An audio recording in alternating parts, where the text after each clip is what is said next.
Do you want to check the hand mic Yeah. and see if that is...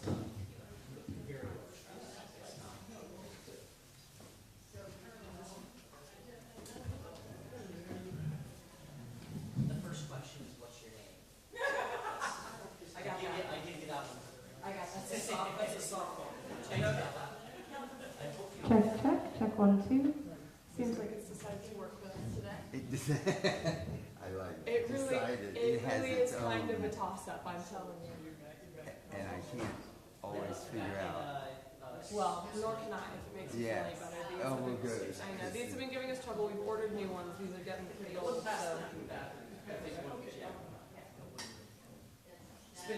It's been seen.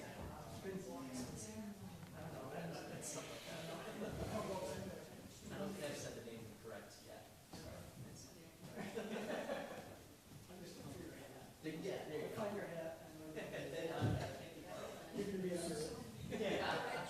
JD, are you there by any chance?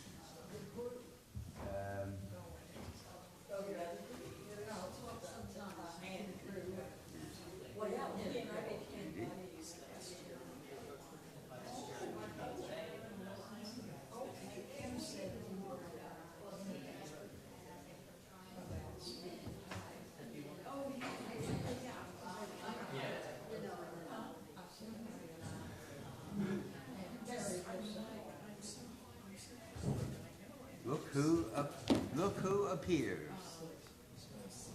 JD. Good morning. Good morning. I wanted to set this up before. Wait, I have to reset my audio. I can't hear you. You can hear me now? All right. I wanted to set this up before we start because I'm going to have to quickly go to Kurt when he comes on. So if you will set me up as co-host or as host, I'll set you up and we'll go. Okay. Should be host now. You are co-host.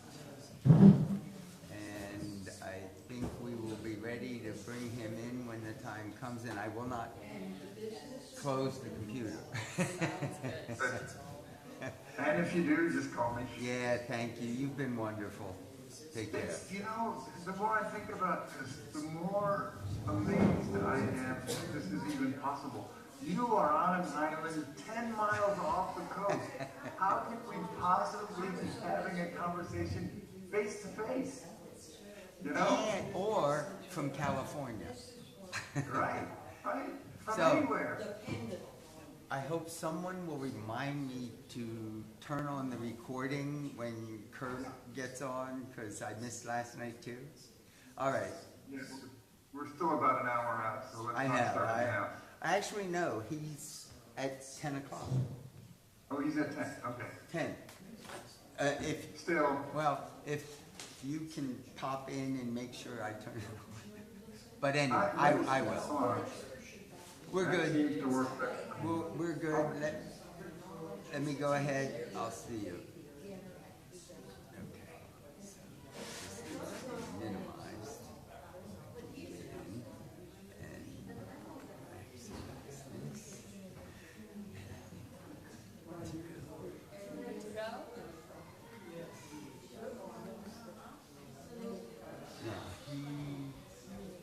His picture is here, but he doesn't stay up there, which is good. Okay. We need to talk about this. I'm going to go through the schedule, and I noticed we need to bring you up today. And soon, once we I just have to let my co-leader know how long I'm out of. Like 10 minutes? it'll be, oh yes. Okay. Oh yes.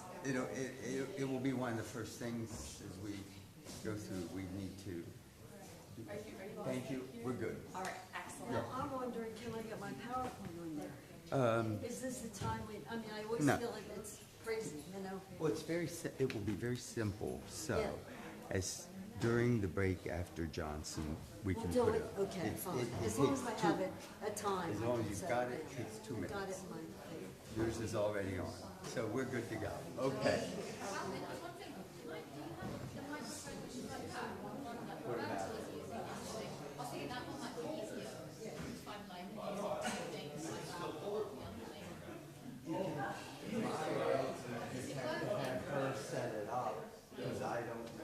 The woman, the tech person. Okay, because it's a different system. If we can start to bring people in so we can start.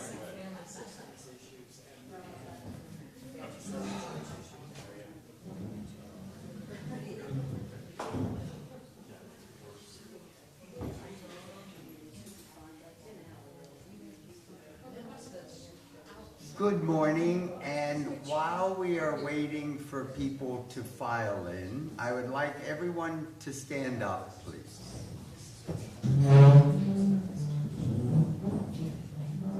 And I want to bring us back to what was introduced, the body prayer. A simple exercise to greet the morning. I'm going to remember, I'm just going to await, allow, accept, and attend. Let's do it 3 times together in silence with your own meditation.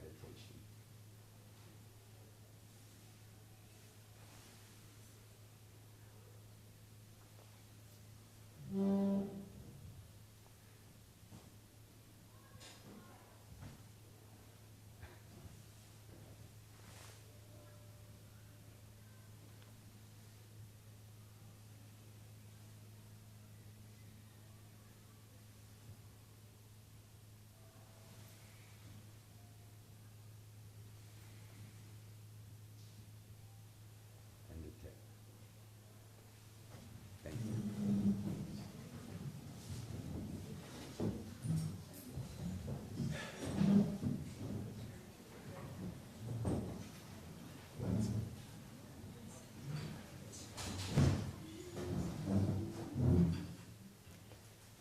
This morning, I woke up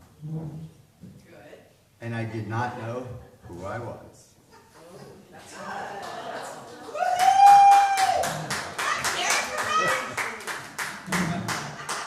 Yesterday was so impactful, transformational. Some of you may have been part of it. Helped me to let go of things that get in the way so that I woke up and I could not step into me of yesterday. So it truly is today I will learn who I am. So thank you all. I realized, is Reverend Mark here? Brother Mark? During chapel, I realized, yesterday in our review, I was sharing how difficult this conference is for me and how my karma has me push people away. And Roberta stepped in and people joined by touching me and releasing. And I realized this morning that what you all were giving me was just the opportunity to open a level of compassion. It really feels weird. it just does. I don't know what to do with it. So what I can do is just thank you for just a new adventure for today. Today's schedule, let me just go through. Kurt Johnson will join us virtually. He is part of the group that organizes this worldwide event of the minute of silence that is global. He's a global manager of world leaders to have what we are wanting here actually take place out there. We'll have a break. We'll be followed by, so now, Ursula, those of you in chapel, rather than the presentation by David Orm Johnson, We will have the religious naturalist presentation. There's a formal presentation, invitation, discussion. We have probably, how many members? 21 of RNA, Religious Naturalist Association members here, present at this conference. So that is quite an overlap. And then we will have intergenerational activities. Jennifer, come up and tell us, because I don't even know what they are. You have to come around. Oh, yes, I see that. Yes, it will trap you. Yes, thank you, Calvin. I'm already trapped. I've been coming here a long time. Good morning. Who remembers on the first day when you were given a little slip of paper and you were asked to write a fact about yourself? All right. So, you are asked and invited to come at 3:30 today when those facts with biographical information erased will be put to use. Although it says bingo, it is not a game of calling and putting little markers on. No, you will be discovering the identities of all of these people with all of these interesting traits. I will just give you a little preview. There is, if you know who this is, don't tell. You know, one person wrote that they were an eco-spiritualist. One person wrote that they were a poet, and I thought, that is way too general, and I went and did some research and added some. And one person has 2,500 rubber ducks in their collection. So, that is part one of our event. And part two is that 6 children, 5 of them under the age of 7, have created superstellar shoulder bags for all of you. If your name was not on the list, the address sheet, we might have missed you, in which case we will add you. And you will be given your bags, and then you can put them up with a push pin, and then there will be chances to put poems, quotes, little things, little notes throughout the week, and everyone will receive at least one. So please do come, it's pretty important, and please do invite all the other people that you talk to at lunch. It will just be an hour, it will be fun, a nice community event, not deeply intellectual, but deeply warm.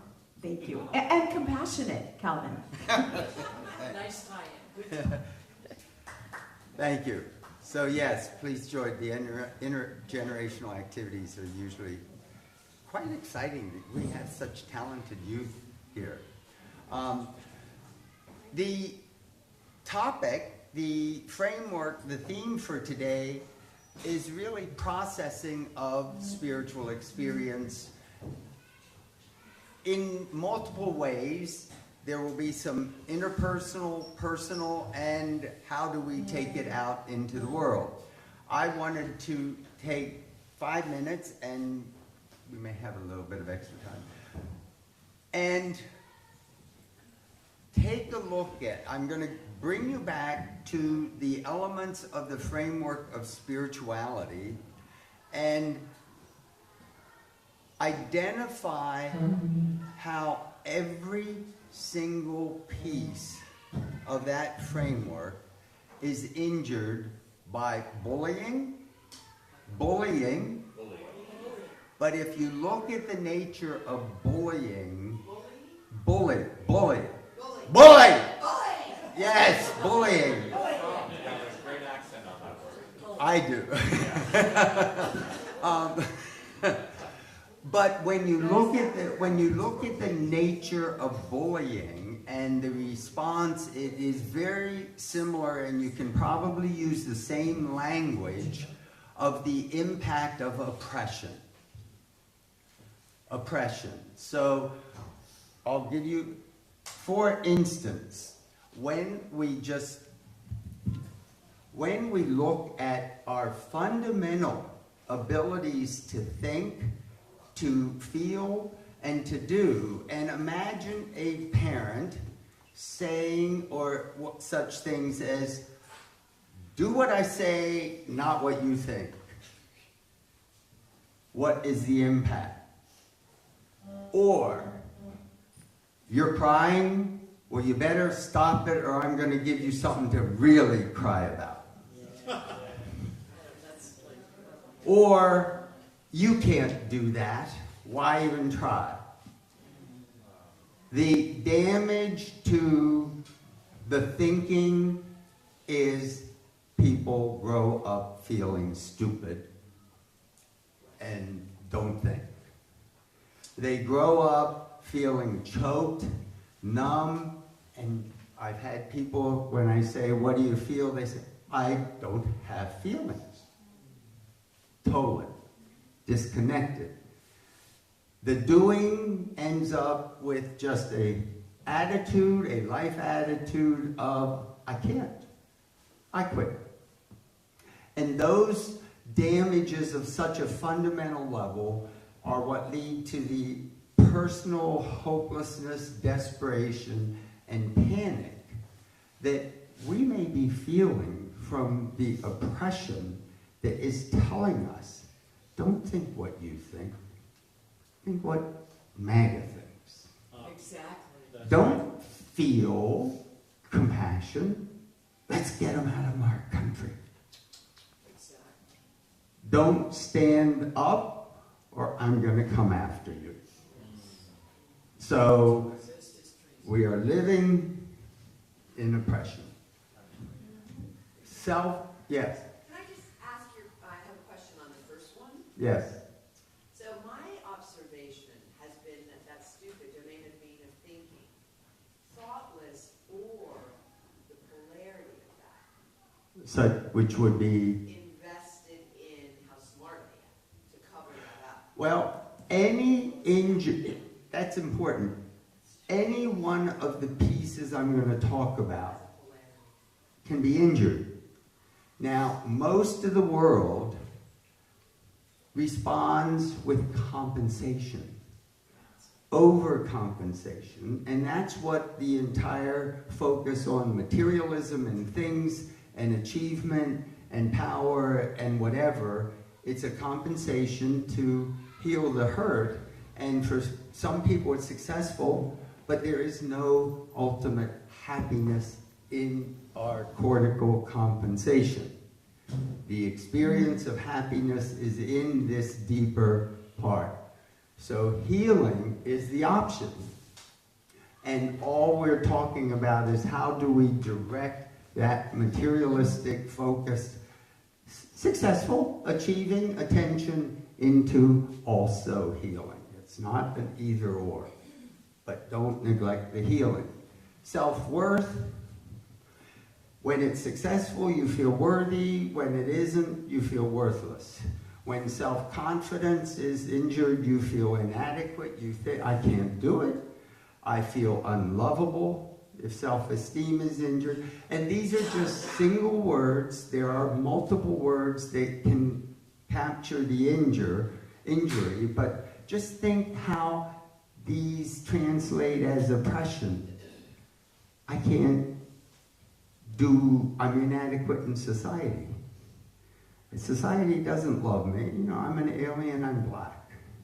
I'm Hispanic.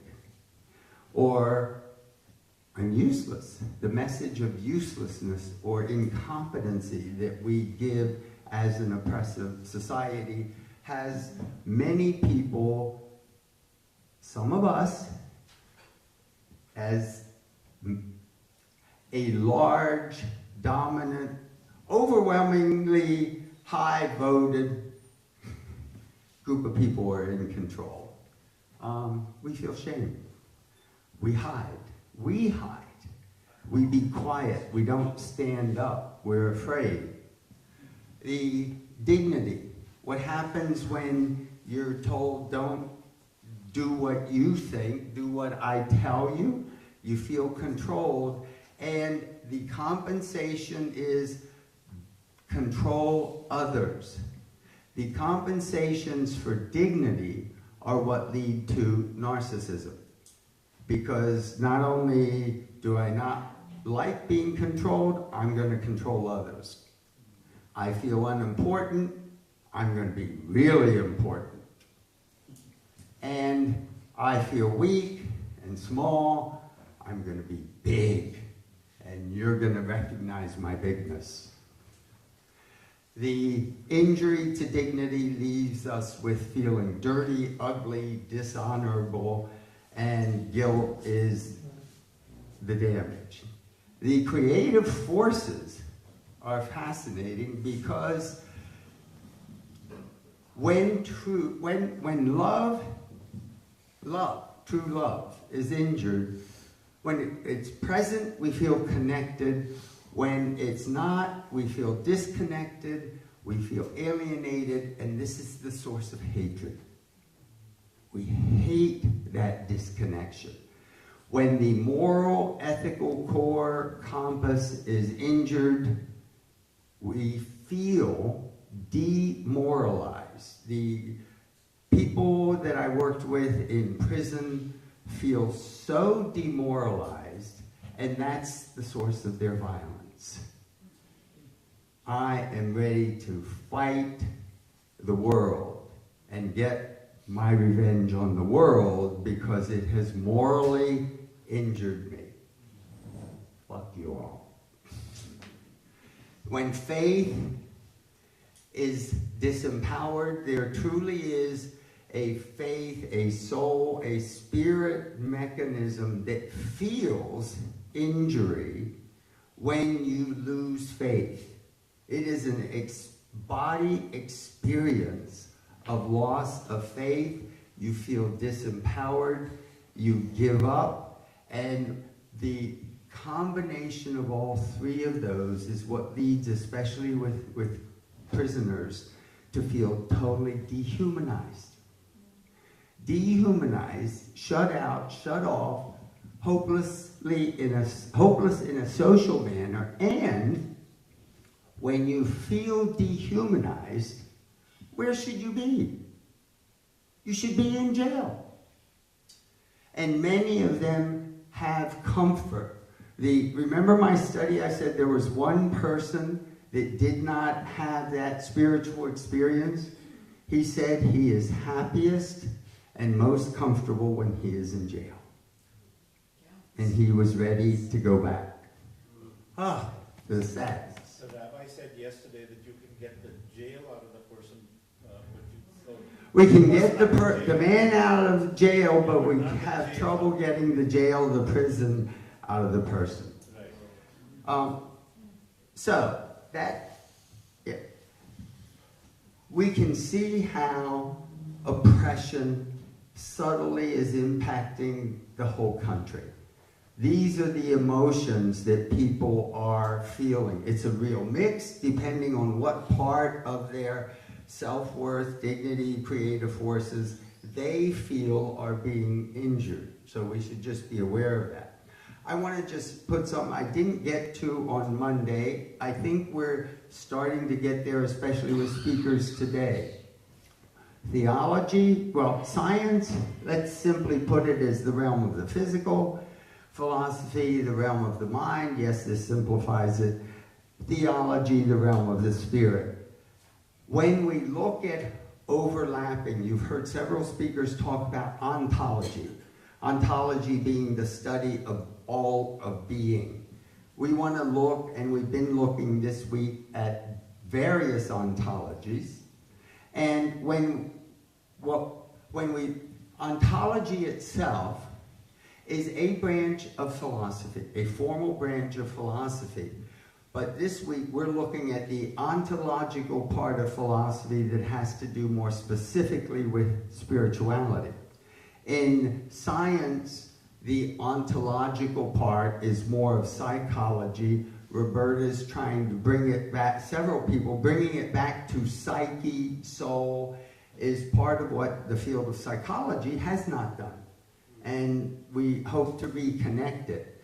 In the domain of theology, ontology has to do with creation, life, what the whys, not just the hows. Now, notice, there is a central piece of overlap. Once, as I think we now are at, I was talking with Saul last night, what was started with IRAS 20 years ago we think we are now grounded enough in relationship of understanding how spirituality is directly connected with science, that we should be able to find a central worldview, and this is why we focus on worldview, that all three disciplines can agree on. We need to find a language that describes that we all three accept as what is the nature of matter, mind, God, spirit, and the nature of life. When we can find that common worldview, we think things, right, Nicholas, things will change. So part of the speakers today and tomorrow are about people moving toward trying to find and adopt a common worldview. Okay? Recording in progress. Wow. Recording in progress. That was JD telling me it's time to do the next speaker. And let me set this up. Thank you, JD. And all right. So that did this? Oh. I So, started recording already, Kevin. I got it. We're recording. Let me introduce the next speaker. Kurt Johnson is a scientist, a naturalist. He was at the Museum of Natural History in New York for many years. I've known Kurt for probably 35 or more years. Met him really when we were part of the Humanist Institute and the Humanist movement in the late 1980s. And then Kurt and I sort of lost connection, even though I knew things he was doing. One of his great contributions, Kurt, to me, and I think to people, was he wrote a book called Inner Spirituality and brought the whole term of inner spirituality out in the world, primarily or largely focused on works by Wayne Teasdale. If you're familiar with Teasdale's The Mystic Heart, the idea that underneath all of the religious traditions is this common mystical experience that maybe will help us unify. Now, I don't know whether Kurt's going to tell us much about his journey during those years, but they were really fascinating. Kurt, I remember one of the meetings, maybe 10 years ago, Kurt comes in and he's all dressed in these white robes and had been transformed into, I think, a Buddhist monk at that time. And I said, what is Kurt up to? And only just recently, as a result of this conference, have I reconnected. And his work is admirable.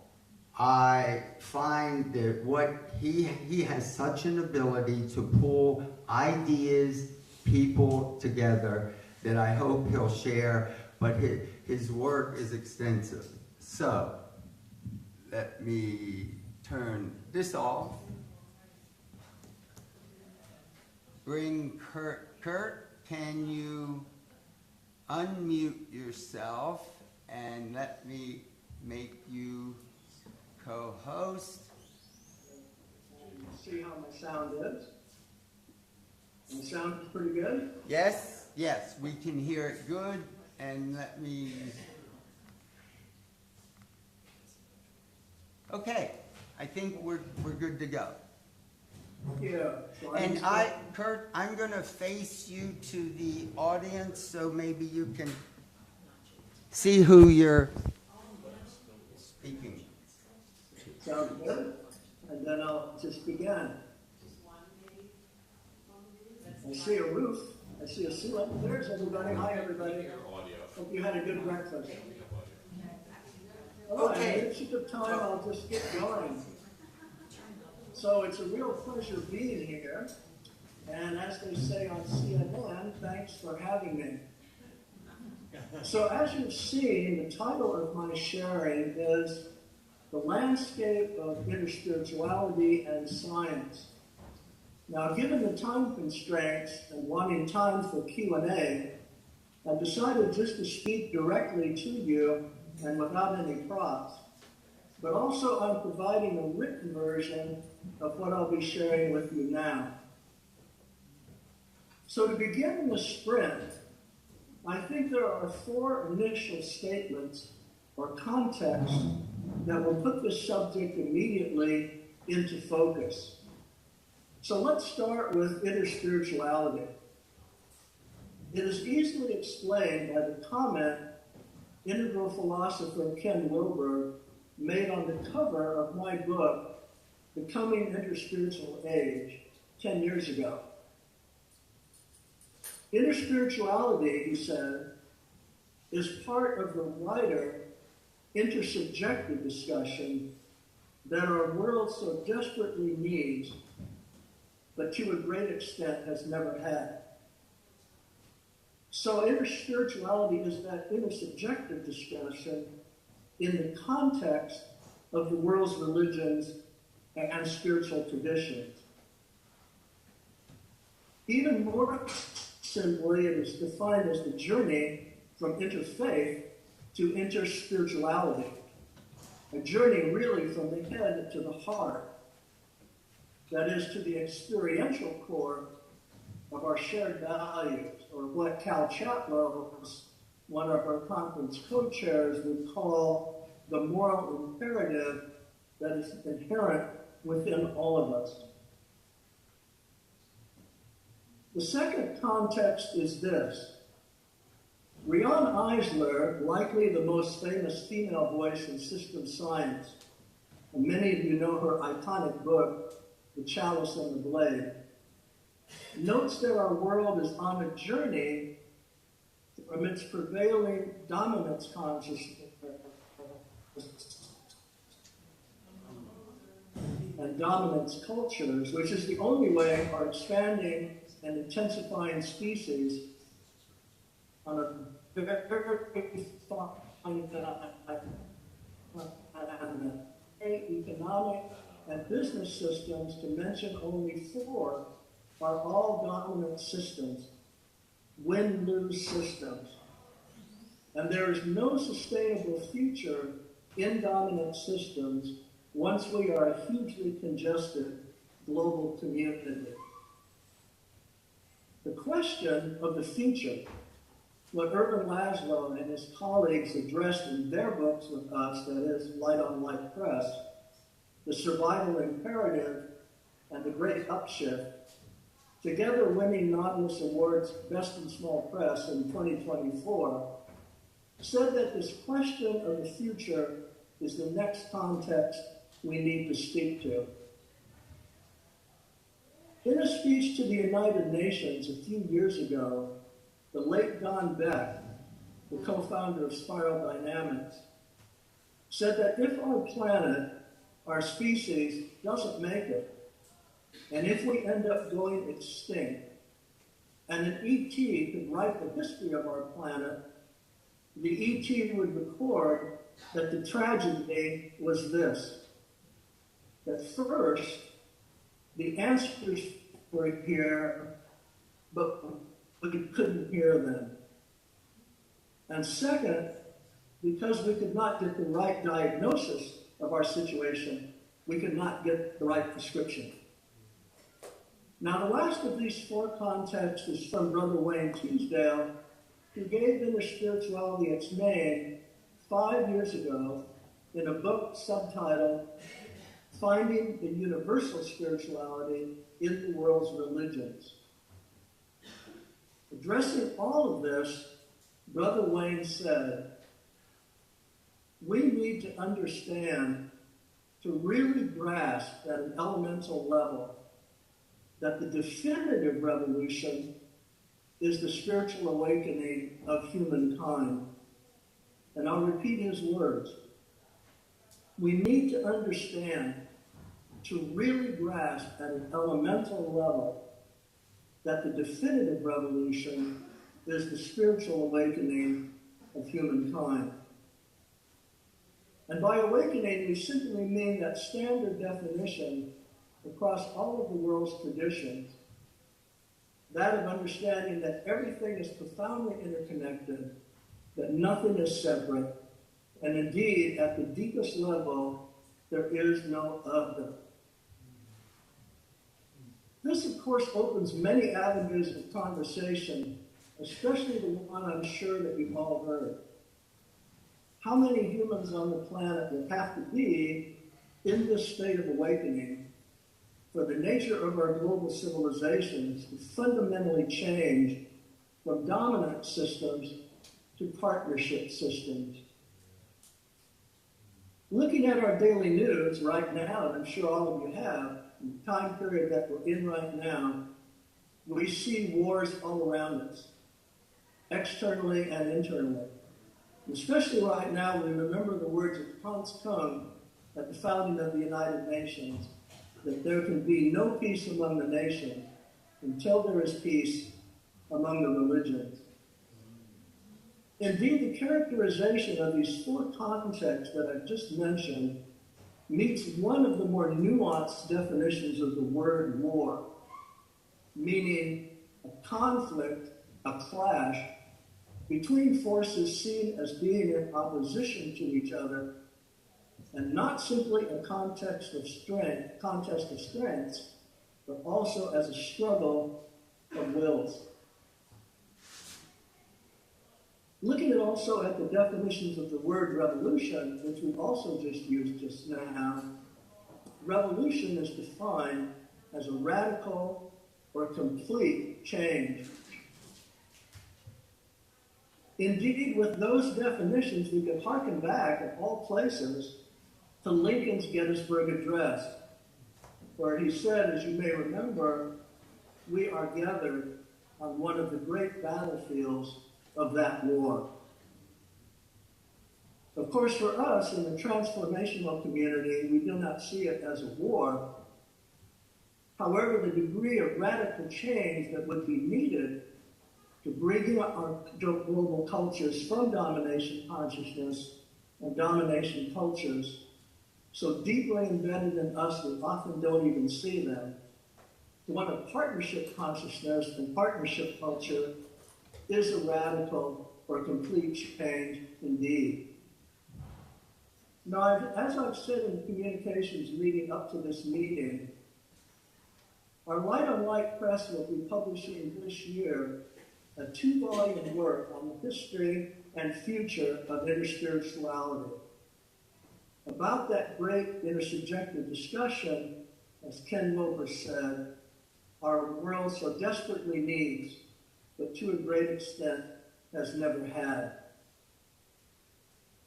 In those volumes is a section that's entitled Interspirituality, Science, and the Future, from which I want to share key insights from the contributors to that section, all of whom are major global voices in the straddle of science and spirituality, of our objective and subjective ways of knowing, which is the very purpose of this conference.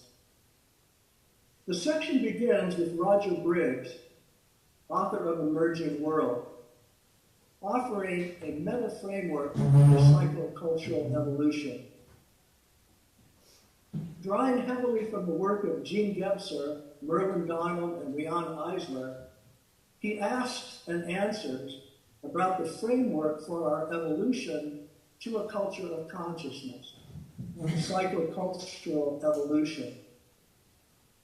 Noting that our last 5,000 years have been one of predominantly domination-oriented cultures. Interestingly, after some 5,000 years of many more, but often today little known, much more egalitarian cultures. He traces this history and then moves to discussing the options that we may have for a shift toward partnership. Then in a chapter, An Emergent Interspiritual Cosmology, noted UK cosmologist Dr. Jude Currivan recent author of The Cosmic Hologram and the Story of Gaia, begins by noting that radical changes do arise during and because of new sets of historical circumstances. And these are the very words, actually an exact quote from Brother Teasdale, as he explained how radical shifts in global culture might actually unfold through new sets of historical circumstances. Of course, this is a big lift, given how embedded we know that business as usual and that mentality is fixed within the elites of our dominance cultures. But what is important about Dr. Caravan and her works today, with her PhDs in both archaeology and quantum physics, is the clear explanation of our profoundly interconnected universe and how it is structured, on holographic principles and the implications of non-locality and entanglement, affording an elegant understanding of a cosmos that is, in this larger sense, both alive and likely conscious. Understanding the physics is a deep dive, but I must admit, when I see pushback against such ideas, it is always from the scientists who are, in their worldviews, either dismissing or not paying attention to the most current horizons of both neuroscience and physics. Simple as that. Those still wedded completely to separation and reductionist thinking. As Dr. Caravan says, and it's a great example of how understanding the physics is a deep dive.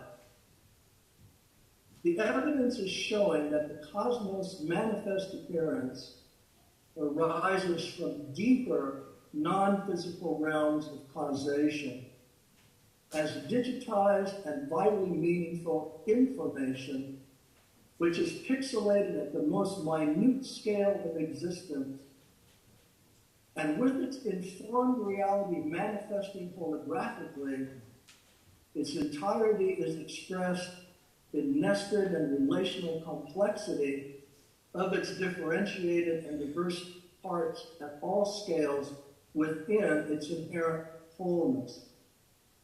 And we have proven, she says, that apparently localized phenomena are actually intrinsic aspects of our whole universe's non-locally unified nature.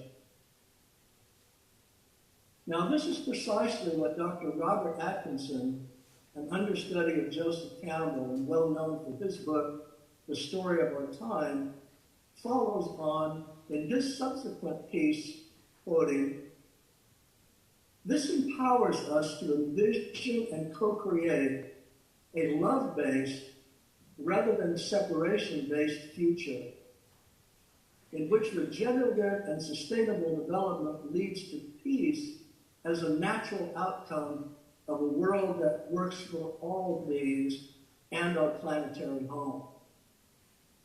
Which he then summarizes with, "Gaia's continuing emergence is embodied in collaborative and synergistic relationship and dynamic co-evolutionary partnerships on a planetary scale, where now the conscious evolution of humanity may be realized as an integral part of our planet's own evolutionary progress and purpose." Now, moving now to the piece by Drs. J.J. and Desiree Hurtak, Science, Future, and Cosmology. I'll scroll back here a minute. They note that other astronomers are also starting to consider models that propose the existence of a multiverse. That is, our universe being one of many universes, or even an offshoot of a previous universe.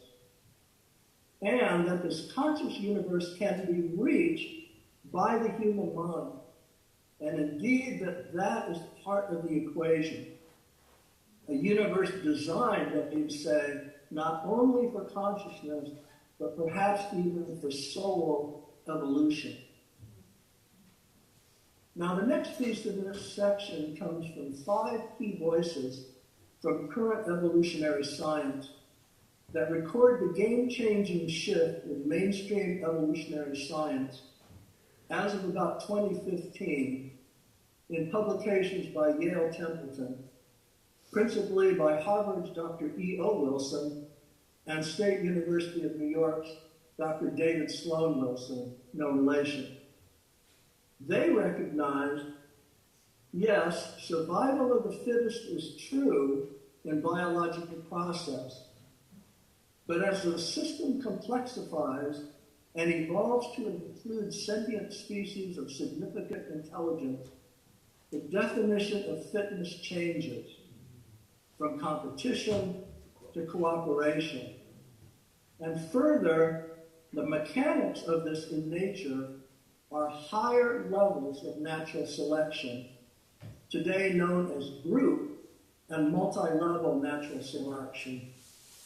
Or to explain simply, groups and groups of groups select not selfishly, but for the good of the whole. This shift has changed the complexion of evolutionary science significantly, not only explaining for the first time how goodness actually can evolve, but also leading to the conclusion that nature itself moved toward an ultimate altruism. So we move now to the chapter by 2024 Nautilus Grand Prize winner, Dr. Thomas LeGrand, entitled Politics of Being, an Interspiritual Development Paradigm for Our Societies. Following on everything I've mentioned so far, LeGrand ends with this conclusion. When basic needs have been met, human development is primarily about being more, rather than having more. To make development truly sustainable, our economic, scientific, and technological accomplishments should assist the processes of individual and collective psychological and spiritual development. We must reorient our economic bottom line to support this full human development if we are to live in a flourishing Earth community. When I realized this, he says, I knew in this being bottom line, I had found the basis for the new developmental paradigm our societies desperately need. It was clear to me. The primary objective of governments should be to provide the means for each being to express its full potential, achieving its deepest healthy aspiration while cultivating the human qualities and virtues. The latter, he continued, echoes the conclusion of American political economist and Nobel Prize winner Eleanor Ostrom, who at the moment is arguably in economics in 2009. She summarized that instead of assuming and activating our selfish and competitive nature, we should rather organize societies to bring out our capacity for goodness and cooperation. Now here I must say also that Eleanor Ostrom was also a key colleague of those from the evolutionary science community that I just mentioned before. They partnered to bring to the landscape of complexification the needed cooperative and partnership principles from her Nobel Prize-winning design principles for how collectives can work together successfully in partnership relationships.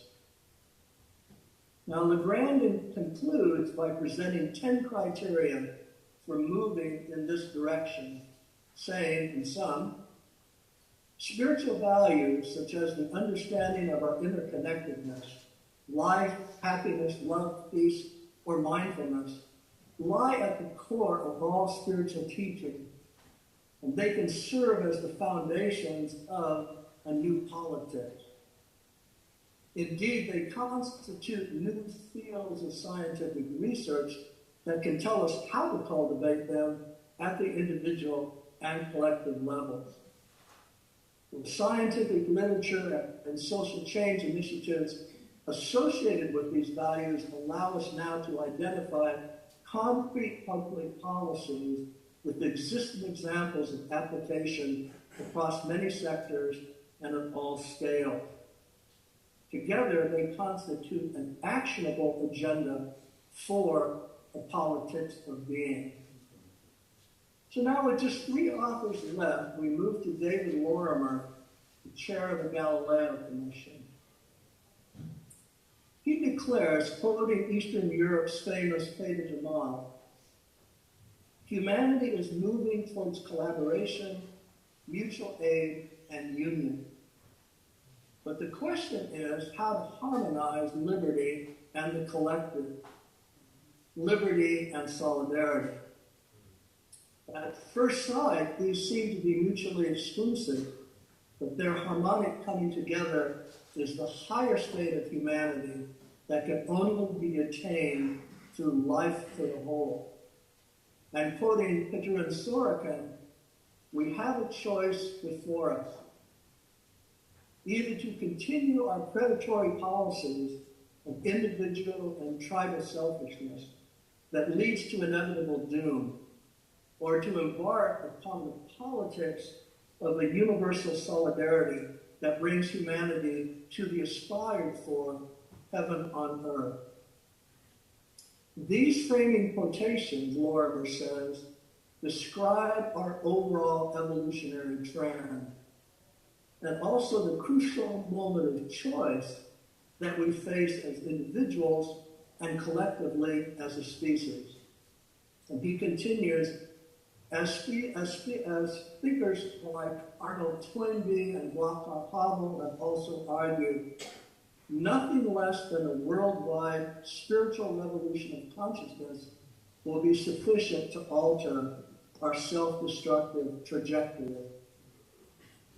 The world will not be saved, he concludes, by orthodoxy and belief, which lead to division and separation, but rather, as Deloff stresses, through the understanding, embodiment, and application of love.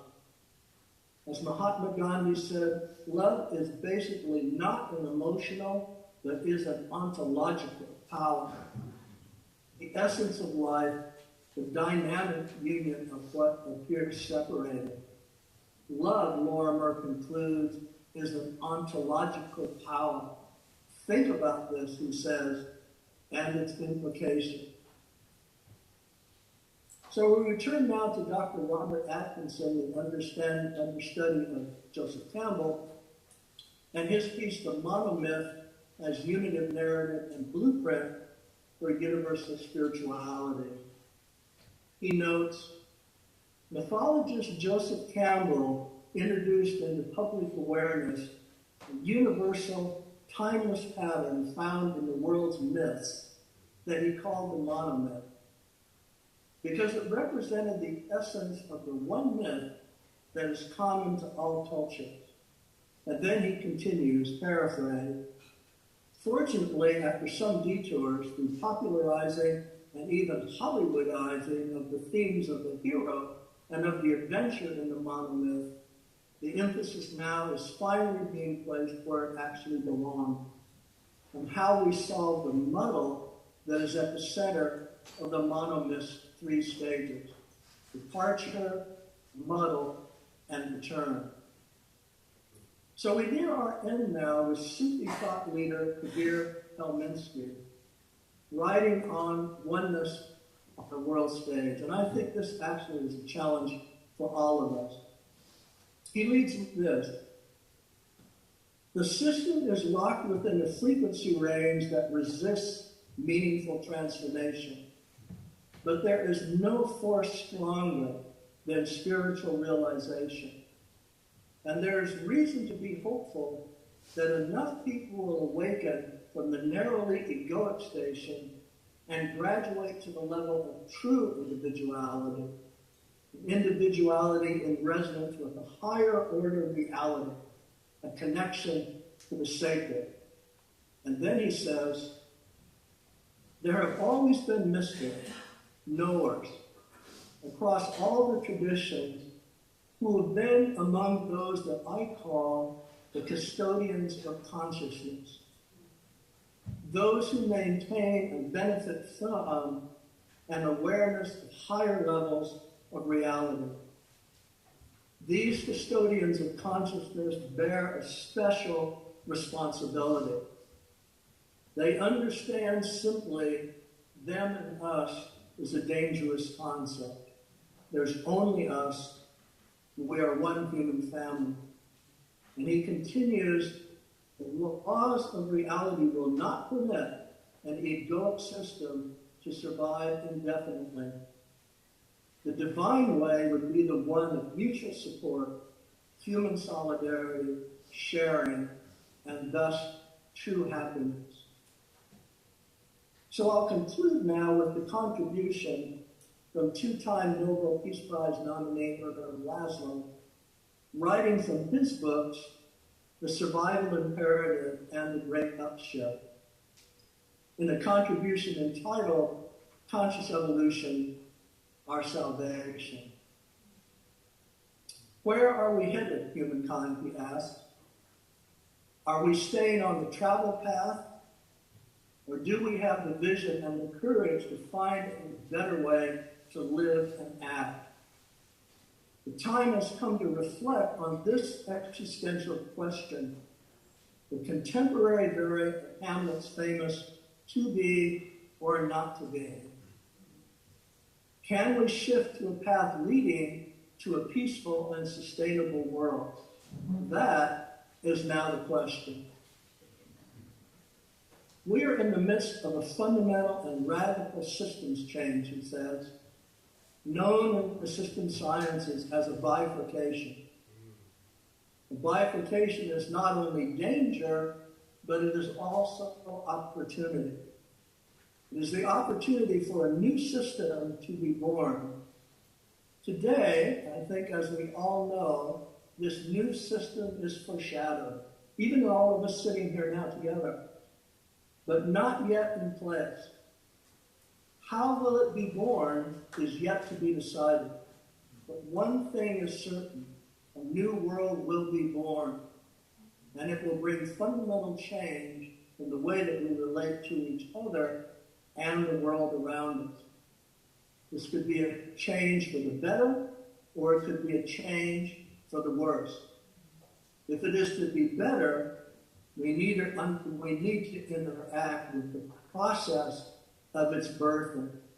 We must make our evolution on the planet fully conscious.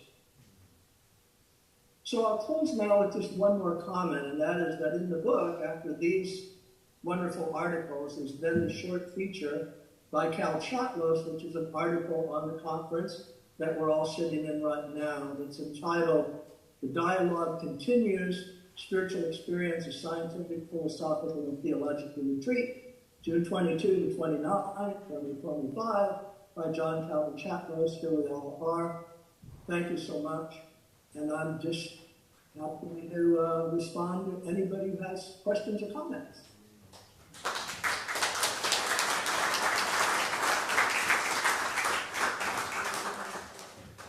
So we're a little over time, but any questions? You want to come up, Sarmi, and I'll turn.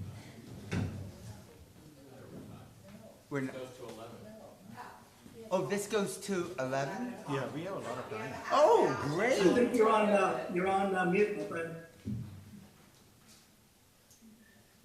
Oops. I'm used to it. Okay, do you hear us? Yeah, now I can hear you fine. And there's, introduce yourself, Sarvi. Yes, Kurt, this is Sir Pete Canwell.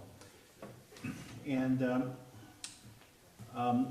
my question is, clearly there's a lot of idealism in what you had to tell us today. And I'm wondering if there is any insight into what percentage of our human population has to wake up to this spirituality that you spoke about, when it might become a self-propagating thing that the whole world will start to move towards this great ideal that you mentioned. I mean, is there some percentage that needs to be crossed, a threshold, after which this can start to, become a reality? Well, I think all of us, and I think everybody in the room probably has heard different discussions of these percentages. I don't know how much stock I put in any of those. I think I heard one even last night. I'm in a part of an AI group, and they actually asked one of the AI programs. And it said that only 144,000 people would be needed at that level of awakening if they were in positions of leadership.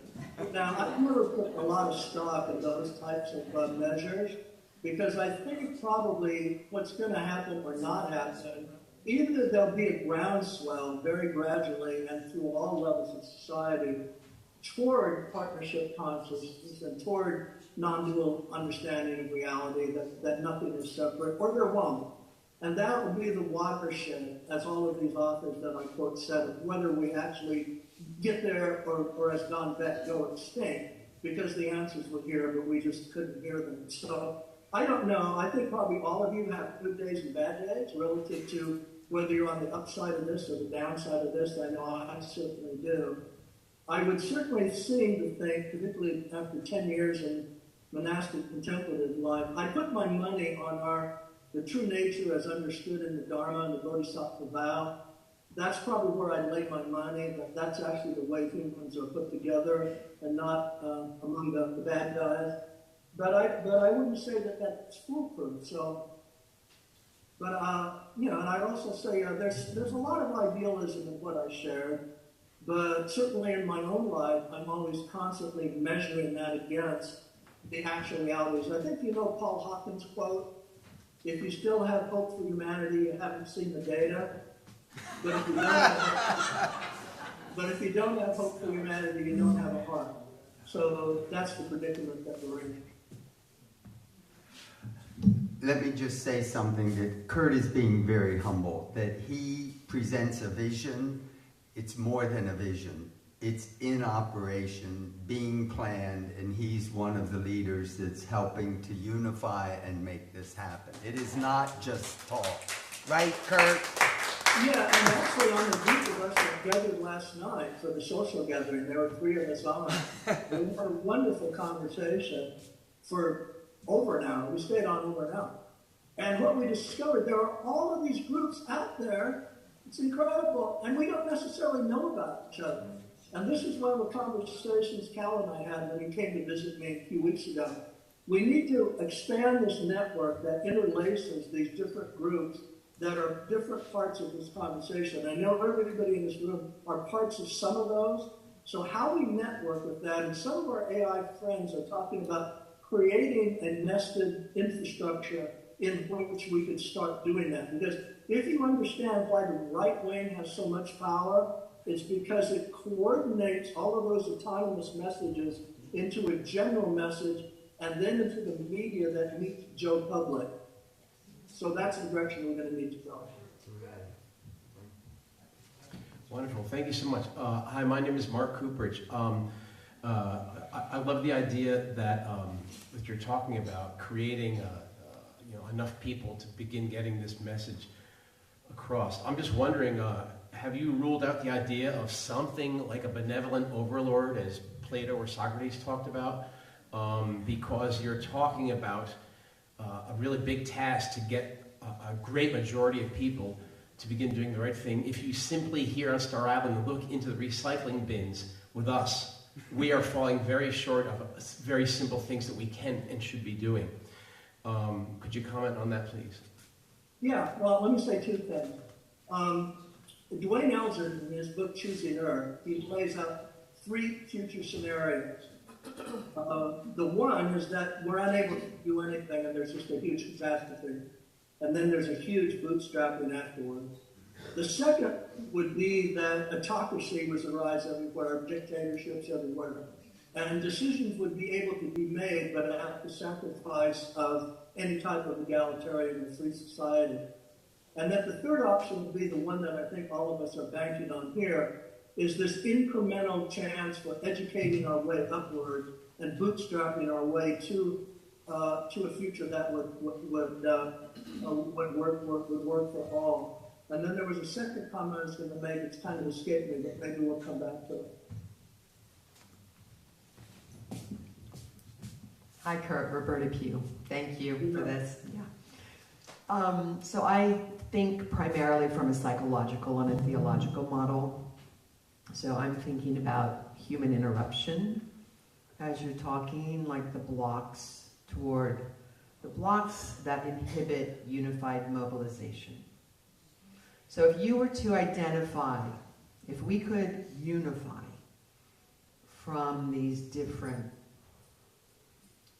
perspectives as a people's committed to this, what do you think, what would you identify as the top 3 to 4 blocks that interrupt this happening? Thank you. Great question, and it helped me remember what I need to answer to the formal ones. Where I've seen some great examples at the top meetings is what's going on in the European Union. And I mean in the best of the European Union. And where there were incredible models at the local and regional level, for instance, based on donut economics and economic ideas that are about the egalitarian values that I discussed, Eleanor Oxford and so on.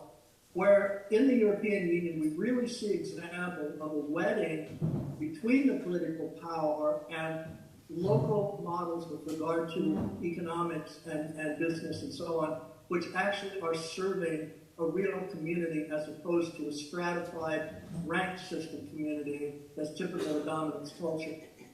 My feeling to answer that former question would be the direction that we might be able to see happen worldwide would be within all of the bioregions, be that the Indian subcontinent, Latin America. Unfortunately, the U.S. right now is in a horrible regressive period. But certainly the European Union, where actually the top, I think 7 of the top 10 on the happiness index are in the European Union. Yes. So if we could start getting those things happening at a bioregional level where there are real models. Some of you might want to check out Earthwise Center, which is in Mauritius. Earthwise, WISE Center, CNTRE. They again have amazing models for what's actually going on in real time in models that are bringing together local governance and local economics based on donut economics and other models that are much more partnership models. So I think that if we could see those type of exemplars arise, that's certainly a possible hope. Now, the day before the Summit of the Future at the UN, that's where I'm in New York, Summit of the Future in September, we had a meeting of civil society at Cathedral St. John the Divine that we hosted with nearly 300 leaders. And what we were talking about also was developing this infrastructure, which now has 7 dynamic areas of where impact needs to be made, that we could see the beginning of exemplars within different areas of thematics, be that governance, social justice, economic, whatever it might be, and then in bioregions where there's enough cultural cohesion and history that things could naturally evolve. So I think that's kind of where the hope is, and I got very inspired at the last 3 COPs by reports from the local and bioregional arena, if that's helpful enough. Good morning. Thank you, Marion Grizzle. That's all right. So it seems that dualism is the source of so much of negativity. Our thinking is pervaded by, in the West anyway, by dualism. Why is that so? Why is dualism so? Why do we think that way? I guess I'm sort of asking, I don't know, a psychological question, historical, theological, spiritual, I'm not sure, but it seems that's at the root of so much of our problem. And why? Why is it so attractive to us? Or why do we fall into that way of thinking. Yeah, so, so some of this, we need to go back to the nature nurture yin yang. Like we know, even in all the pets that we love and in children, there's this innocence, like the Dalai Lama says, children don't care what color you are, they don't care what flag you're part of, what nation you're, they just want to smile and have fun and love to do it. And that's why Rihanna Eisler, her first cornerstone is the experience in childhood, particularly those first 5 years. And she notes that one thing that Vladimir Putin did in solidifying his dictatorship in Russia was he decreased the legal penalties for domestic violence because he knew that if you grew up in a violent family, you're ready for a violent culture and what that violent culture will ask of you. So as Rayon points out, that her second cornerstone is how ranking systems, particularly gender-based and racial and other-based ranking systems, reinforce that world that destructs the natural innocence of our childhood and non-duality of our childhood. And then her third cornerstone is economics, which then again reinforces the ranking system of who's in and who's out. Then her fourth cornerstone is the story that a culture tells. Because if you tell a story, let's say like in some of the fundamentalist Islamic states, then everybody's in their place. Women aren't allowed to do this, you're not allowed to do this, you can't do this. And you're told that that's the way God wants it, that's the way it is. She points out everybody in the room who remembers the cartoon with the caveman carrying a club in one hand and dragging a woman by the hair in the other hand, raise your hand. And all of us have seen that, and the message was, this is the way it is. Now, that says a lot, that when we come into the world, we come in with that deep, natural connection. And everybody knows as we go through the school of life knowledge, then that gets beaten out of us. And then if we're lucky, maybe in our 30s, 40s, 50s, we find the Dharma, we find the spiritual traditions or even secular traditions of mindfulness and awakening that allow us to connect deeply with ourselves, the field around us, and with others, and we can have this profound transformative awakening. Now, that certainly would seem to be what the pattern is. Given the short lifespan of human beings, I think, and many other people I talk to think that this is part of the problem. Our lifespan is too short for us to sustain things. And the two other people that were on the talk last night at the social gathering, that's what they noted too. They were mentioning all of these amazing people that are forgotten. Like who remembers Julian James? Who remembers, what's his name? I'm forgetting his name. These people, they come with an amazing and important contribution. And then like rock groups, 10 years later, they're forgotten. You talk to a high school kid or an undergrad, they've never heard of these people. So we have trouble sustaining that.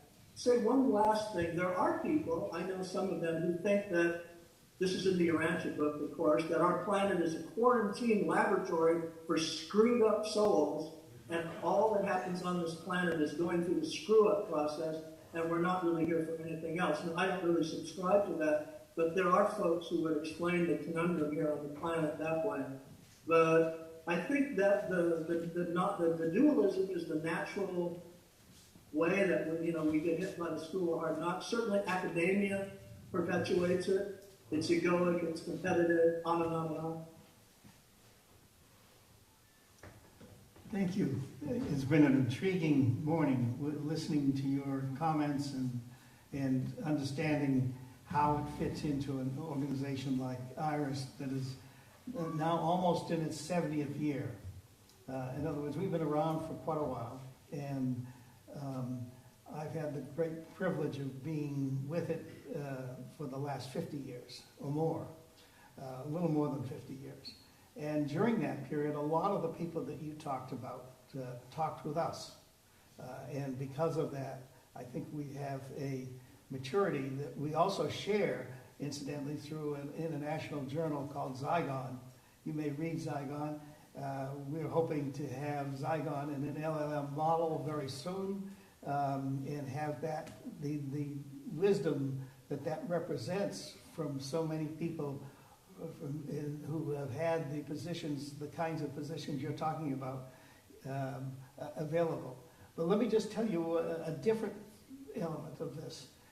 A different element of this is what Calvin's introducing to us this week, We've dealt with it before. We've dealt with many, many issues regarding the way in which the human mind works, and how that is the key issue that we need to understand. But one of the things that he brings to us is, of course, the type of mind, if you will, that all of us have, where we can't have it all the way we would like with the themes that you're representing.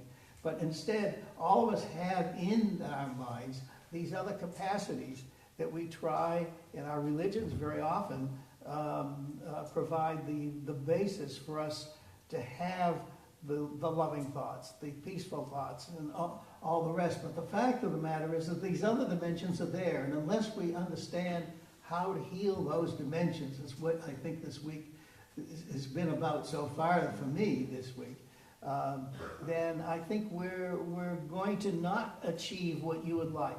So what we need is another kind of revolution. The revolution that we need is an acceptance, an understanding of all those who may not agree with the way we talk and think, but actually some understanding, some compassion to be reached out to. You know, I talk about, you know, I'm not a MAGA member, but I certainly have compassion for all those people who join MAGA because they feel so deeply that the world passed them by. And I understand that. It did pass them by. And the important point is there are other ways of achieving the kind of peace and security that we will need to have the kind of world that you're talking about. And I'm hoping that we can begin to achieve that, because I think we made a step ahead this week with this meeting that we're having now. And I think that that's a great new, not just a new dimension. We've talked about the dimension in a sense before, but what we haven't talked about is the healing dimensions that this represents. And the yeah, definitely. We actually, one of our books that also won a Nautilus Award was Global United Healing, and this is what it really talked about. And the intersubjective discussion, which I opened with, is exactly the discussion you're talking about. And understanding that the bottom line is where, and it's so innocent, where people see safety. Do they see safety in division and just within their own group and the people who are like them? Or do they see safety in the unity of all that diversity, which could bring a larger sense of safety? There's an innocence to what has caused this circling of the wagons of us and them, because that's honestly where people feel safe. And you can't really argue about that. You have to really have compassion about that. So how do you tease out of people how they can find safety in diversity and safety in unity as opposed to just their group?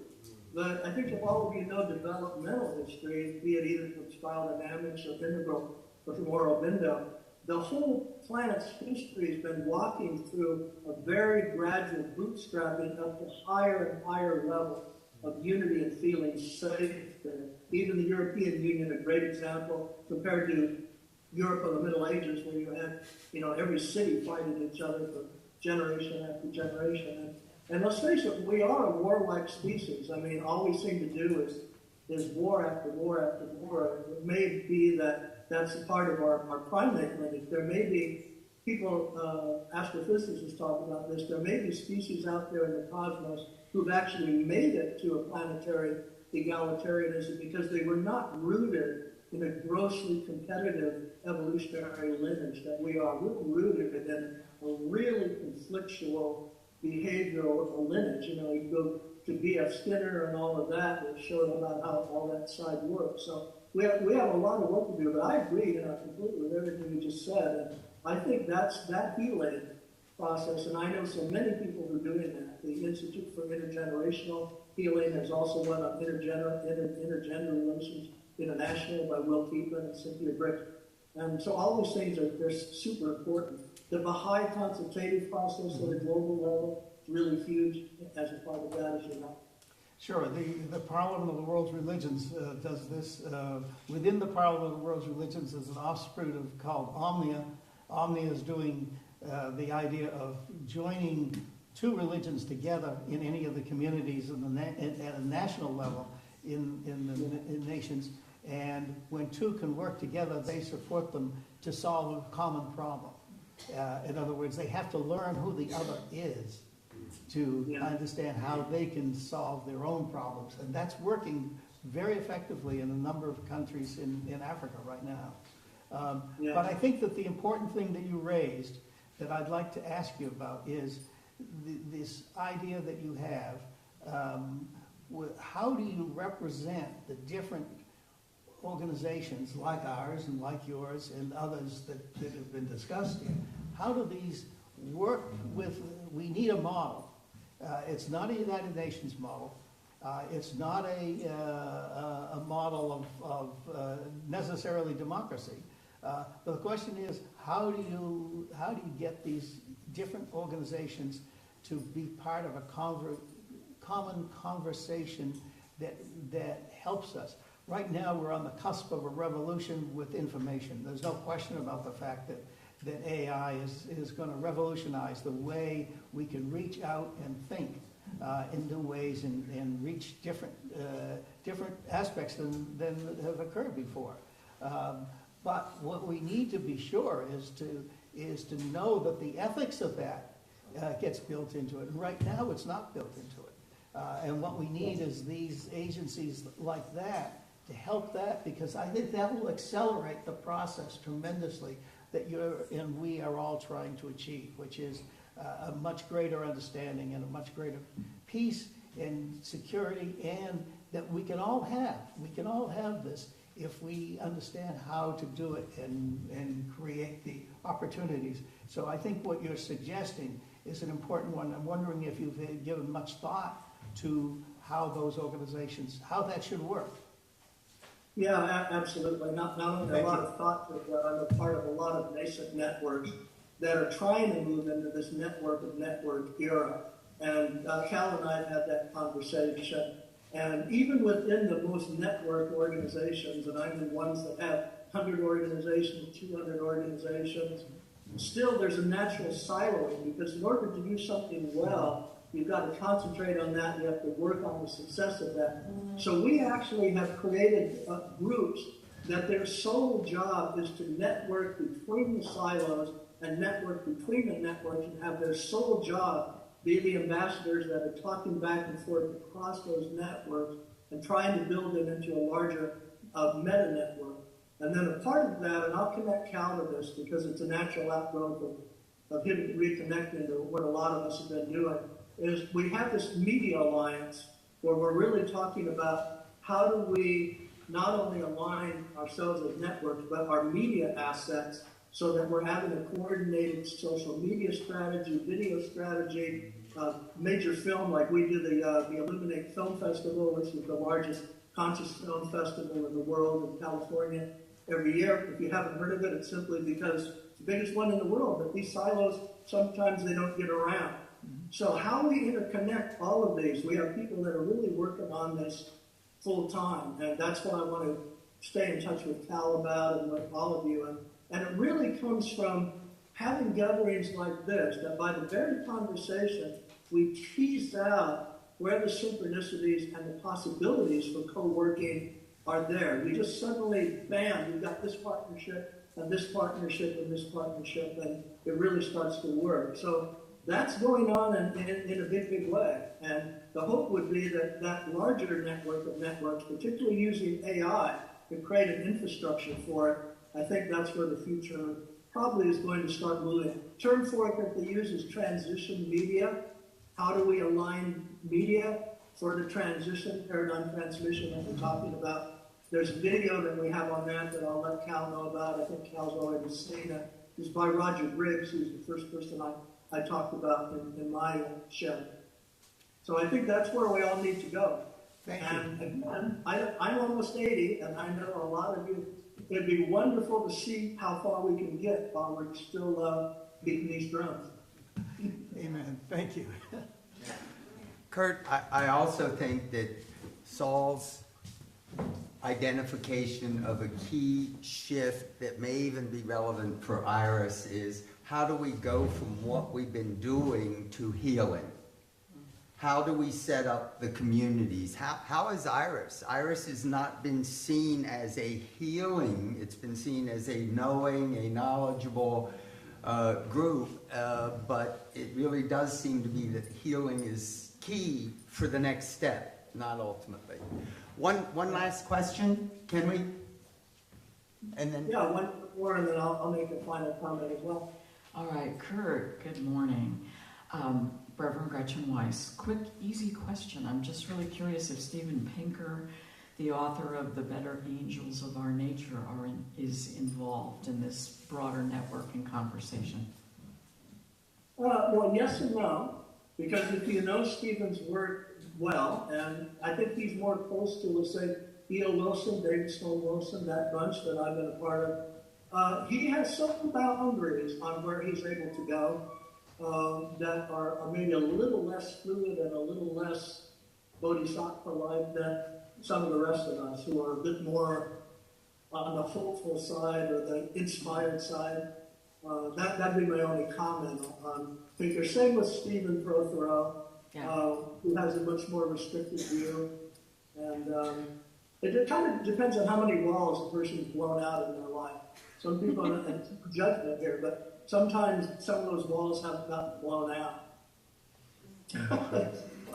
And one thing, I'm sorry if I sound like I'm shouting, I'm a little bit far away from my microphone in order to see my teleprompter, so I try to speak loudly. But my final comment is that all the way through this, I've got J.B. Stillwater's picture on the bottom of my screen, looking at me, and he looks like a bodhisattva. That look on your face, JD, that's been holding me up in this whole conversation. And you're not speaking a word, but your eyes and your smile and that calmness in your face, that was wonderful and healing for me. So, thank you. Kurt, thank you so much. Kurt and Daniel Ingram and Ralph Piedmont, actually, we were supposed to have during social hour an opportunity to have them be available with us. I got preoccupied and they had a great time together. So tonight, tonight, there are more groups out there that we don't know about. Yeah. Wonderful groups out there that we don't know about. Yeah. So tonight, I don't know, Kurt, I think you were only able to be available during our social hour yesterday, but if today, I will be available at 5:30, and if we want conversation and people want to know more about your work, hopefully they can come and you can come. But thank you so much. How's the weather there, by the way? Did you get the heat, or are you out in the winter? This is beautiful. We, even with the heat in the rest of the country, it's tolerable, it's been windy, we've had a beautiful week so far. Wonderful, wonderful. So take care, Kurt. Same. I'll say goodbye. Bye-bye. Thanks so much.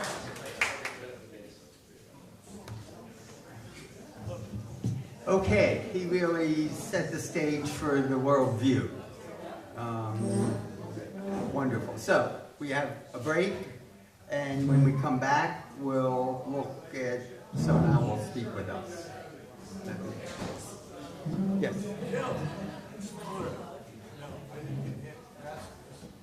But it just kept recurring to me, recurring. So said Amon.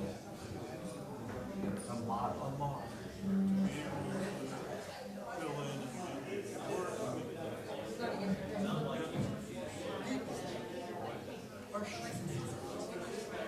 general population. You're looking for a show. That's why I'm going to use that. Always seems to be the vanguard of any major change, politically, socially, whatever it is. Barack Obama, you got all of these people that represent the voice, but in a way that's not that is unified, but it must be together and even. And that is because missing from this group. And there are multiple. Ken Wilber, do you know his one? Okay. He's a leader, and he's not getting big enough. Deepak Chopra, not getting big enough. This group is coming together because these leaders in their own silos are realizing they're not getting the message across. So they're now willing to unify their messages. But someone, somewhere, a leader will need to show up. Yes, and I think that I think so. rises up as part of the responsibility is to have some. But there needs to be a, I think.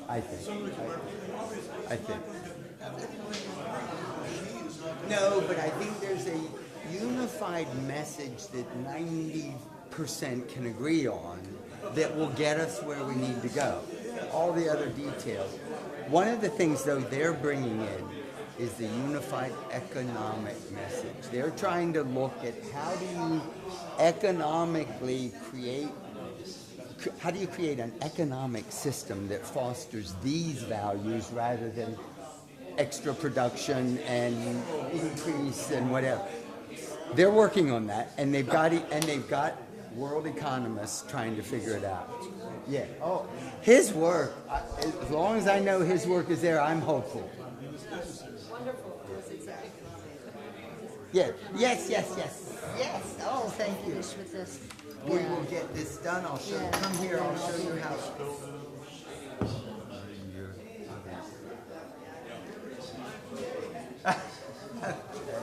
In the bus bin.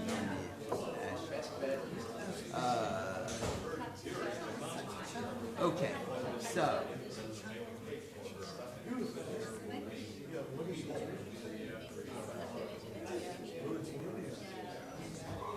Now, here. Are there other things on this? Yeah. So I will open just this. That's not it. Wait a minute. Tayard, Catherine, Maynard. Script and Open this. Okay. And it's Which one? PowerPoint, which is This? the third one, yeah. Just that one. Just put that on the thing, and that should work. And let me just Wait, let me see. that it works. There. We will see if it works.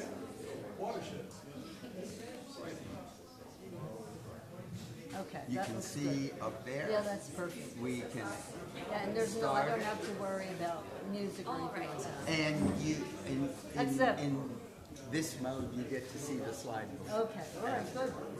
Perfect. Shall we just leave that up? Yeah, okay. Not now, and not next. This might not be Oh, charged, you're not but we next. have You're right. Next? You're not next. Not till tonight, but I don't want to be wondering, you know. Nope, you're set. All right. It's That good. seems to not be Okay, charged. it's right there, I know how to work. It You know, I is know how to work. good. You're gonna try that one? So let me pull up your present. Okay, that has a charge. So let me just go grab another one of these, and we will see. So now, And maybe we can take this out, but you need to, oh. it's already okay. on the desktop. I know. We don't but need there's this a way to- anymore. Okay. Great, thank you. I think Oh, we the have only thing I want to say, and I'll write it to you so that you don't forget, I don't want you to share my slide. No. No, it's not worth it, first of all, and second of all, you know, I'm not sure they'll all need it. So don't, you know. Well, what would be on our website would not necessarily go public. It would just be for members that have attended and IRAS members to review it. So, Well, yeah, we can your talk. choice, your Okay. choice. See you in a bit.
got this disconnect on that.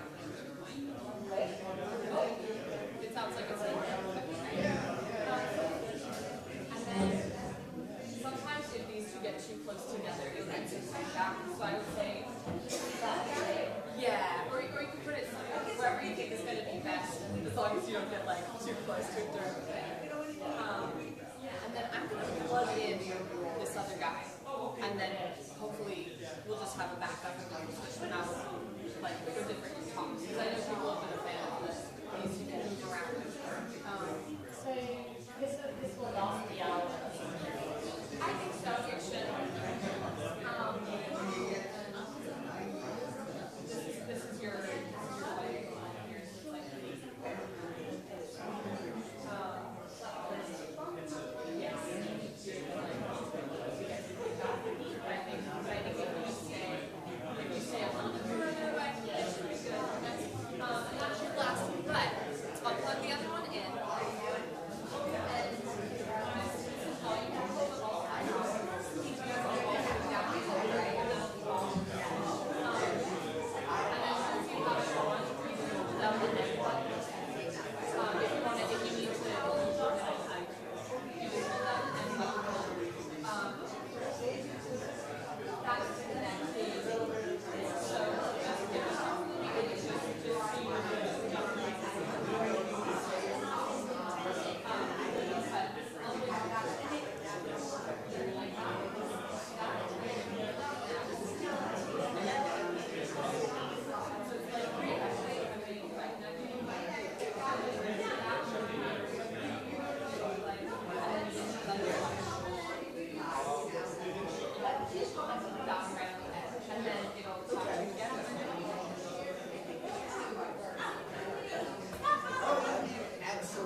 I know, yeah, no worries, no worries. Definitely. Yeah, in that case, I might just turn this off so you can absolutely. Alright, I'll plug the other in now. I'm Megan. What's your name? Sonal, nice to meet you. I wish I could like come sit in a long talk. I know, there's just too much going on in the world. Even more what you're saying, I'm just wondering why. Absolutely, absolutely. I'll plug this one in and then I'll see you in a few minutes.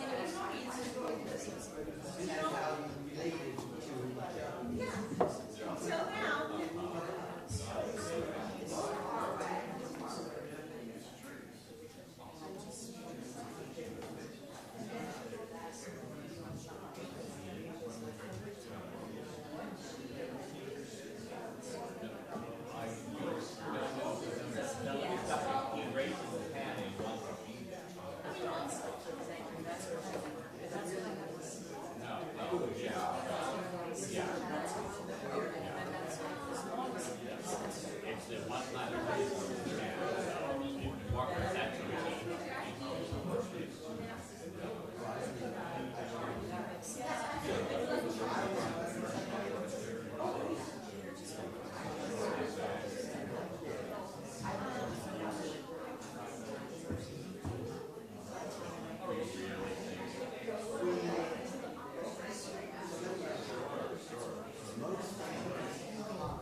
I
It's not as good as The other. as the other. Is the handheld working right now? What? Check, check, check 1, 2.